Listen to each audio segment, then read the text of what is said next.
Tottenham hijacking the Sandro Tonali deal? Camavinga on his way to Serie A?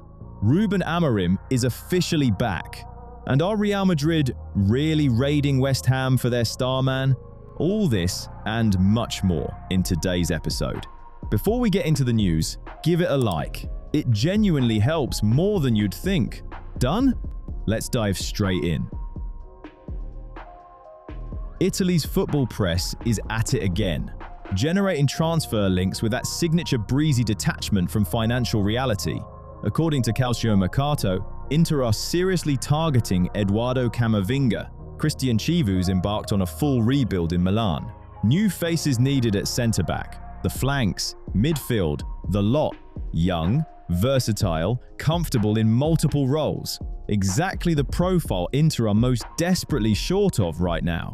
Sounds brilliant until you open the books.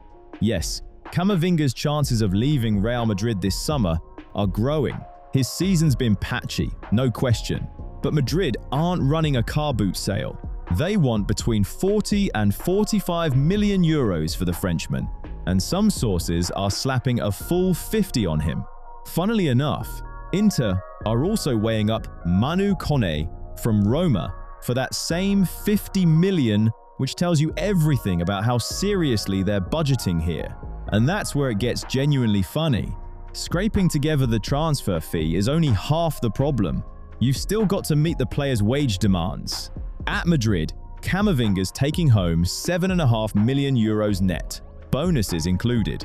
For Inter, that's an absolute ceiling. It's what Nicolo Barella and Hakan Çalhanoğlu earn, and only captain Lautaro Martinez gets more.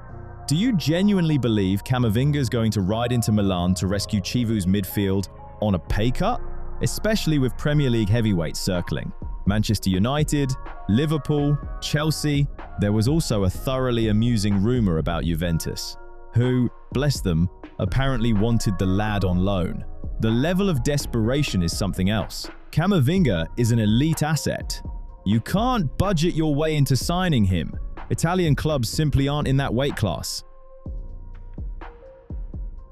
Tottenham and a grand rebuild. Sounds like the setup to a joke you've heard far too many times. But Roberto De Zerbi, who somehow kept this North London ship from sinking into the Championship after an absolutely grueling season, has decided it's finally time to play for real. The Italian's running an ambitious project up in N17, and he's making it very clear to the board. He wants serious investment, and he wants it now. And who's become the centerpiece of this rescue mission? Sandro Tonali.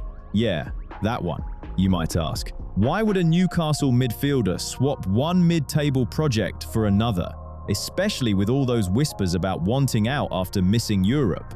The answer, as ever, is fat contracts and sweet promises whispered into agents' ears across a negotiating table. Spurs have already been hoovering up free agents with impressive efficiency. Andy Robertson and Marcos Senesi, both signed for precisely nothing. Economical. But for what De Zerbi's trying to build, it's nowhere near enough. He needs elite quality through the middle, a midfield with genuine muscle and technical quality, something that drags this club away from the danger zone for good. According to Fabrizio Romano, the talks have been extremely positive, and Spurs are currently the most advanced party in this whole scramble. And here's the genuinely entertaining bit: the competition. Arsenal and Manchester City have both entered the race, but while the big clubs are still deliberating, Tottenham are actually moving. They're trying to make a statement to prove De Zerbi's era means something. Manchester United, though, have quietly done one. Old Trafford had Tonali on their list for ages, kept circling, then took one look at the price tag and folded their napkin. Too expensive. Simple as that. But here's some better news. Hitting the like button is still very much in the budget, and it requires zero board approval. If you watch regularly but haven't liked the video yet, congratulations. You're officially more elusive than Tonali's agents in a negotiating room. Time to step out of the shadows. So the picture is this: De Zerbi is building something, and he's trying to convince Tonali that his next chapter belongs in North London, not Newcastle. Getting a discount out of the Magpies? Not a chance. They'll pay full whack or they won't get him at all. Ruben Amorim is set to become the new AC Milan manager, a move that provokes a whole range of emotions, from dry amusement to genuine bewilderment. According to Fabrizio Romano, a verbal agreement is already in place, terms accepted, contract until 2028, with an option for a further season, and the paperwork's expected to be signed this week. The Portuguese will earn a modest €3.5 million a year, pocket change, by top-level standards, though most of us would happily take it. And let's be straight about this. Expecting Amorim to instantly transform Milan into contenders is wishful thinking of the highest order. After his spectacular struggles at Manchester United, plenty were ready to write him off entirely. He flopped in England.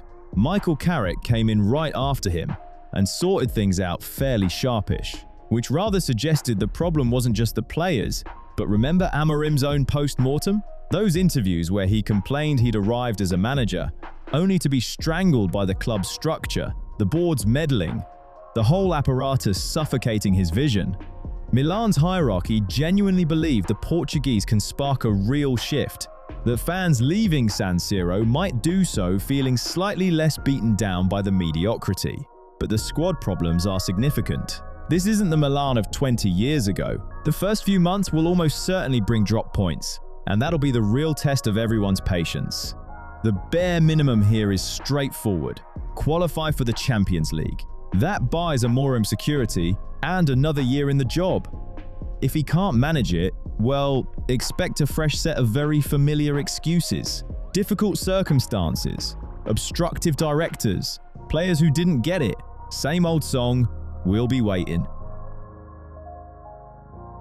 Cast your mind back to last summer, and that absolutely farcical transfer saga, Tottenham trying to prize Morgan Gibbs-White out of Nottingham Forest. They listened to some fast-talking agent, convinced themselves there was a secret buyout clause buried in the contract somewhere, and went for it. Nottingham Forest owner Evangelos Marinakis responded by threatening them with legal action. The outcome? Spurs quietly backed off, and Gibbs-White, with his chairman's hand firmly on his shoulder, signed an extension to 2028. A masterclass in brute force over boardroom scheming. Well, here we go again. According to Court Offside, Arsenal, Manchester United, and the ever-restless Tottenham are back sniffing around the same playmaker. The lad posted 25 goal contributions across all competitions this season. He essentially carried Forest on his back and kept them in the top flight, almost single-handedly. Small wonder Nottingham want to slam the door shut. Their squad is already starting to hollow out. Elliot Anderson is almost certain to leave. Lose both of them, and there's barely a team left. But the big clubs mean it this time. Mikel Arteta's been impressed. Gibbs-White's on his list as a quality alternative if the Morgan Rogers pursuit from Aston Villa falls through. Arsenal simply don't have enough players who create and score. Manchester United, meanwhile, needs someone who can start and take the crushing weight of responsibility off Bruno Fernandes. At 25, Gibbs-White's at exactly the right age, proven quality, versatile, creative, capable of drifting wide or grinding through the box-to-box shift. Forest have slapped a £60 million asking price on him, but we all know what that means. That's not a fixed price. That's the opening bid at an auction where the number only goes upward. A premium lot for premium buyers. Relegation is usually a tale of tears in the stands, and everything must go fire sales. Not at West Ham, apparently, where the board seem to have concluded that the laws of the market simply don't apply to them. Their prized asset, 21-year-old Matheus Fernandes, is being valued by the Hammers at a perfectly reasonable £80 million. Staggering front, the club's just gone down, and yet the price tag reads as if he single-handedly won the Ballon d'Or. And here's the genuinely baffling part. There are actual buyers at that price. According to Team Talk, Manchester United remain the frontrunners and are preparing an opening bid. Michael Carrick is desperate to get the young playmaker into his system. With Casemiro gone as a free agent, the gap in midfield isn't just a problem, it's a crisis. They need someone who can provide defensive structure and still create going forward. The Portuguese midfielder, who arrived from Southampton last summer, put in 38 appearances and racked up 8 goal contributions. Worked, grafted, competed, exactly what United need right now. They've already spoken to his representatives, and by all accounts, the conversation went remarkably smoothly. They want this done quietly and soon. Then Real Madrid turned up and made things complicated. Jose Mourinho, perhaps enjoying a little needle against his former club, has already made contact. Madrid have their own midfield anxieties. The team's been losing control of matches. Dani Ceballos is likely heading out, and Camavinga's future remains genuinely unclear. Mourinho wants new qualities in the middle of the pitch, and Fernandes's progressive style fits the brief perfectly. Madrid are trying to snatch this right from under Manchester's nose before the competition makes things messier. And while we're here, 80 million for Fernandes is daylight robbery. But watching these videos without subscribing, when 8 out of 10 of you still haven't, that's practically criminal. Sort it out, subscribe, hit the bell, and let's crack on. West Ham need to fund their championship survival mission. The checkbooks will need to come out, one way or another.